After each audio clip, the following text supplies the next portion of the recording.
Nasa 866 na traffic violators ang naitala ng Metropolitan Manila Development Authority o MMDA sa unang 12 oras pa lang ng muling pagpapatupad ng No Contact Apprehension Policy kahapon.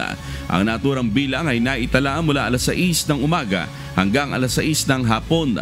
Ayon kay MMDA Chairman Attorney Don Artes, dadaan pa sa review bago nila tuluyang patawan ng multa ang lumabag sa NCAP.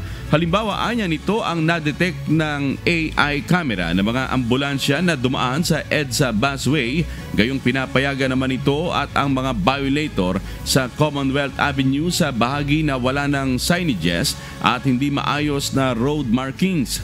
Itinanggi naman ng MMDA ang paratang ng ibang mga netizen na negosyo lang ang NCAP.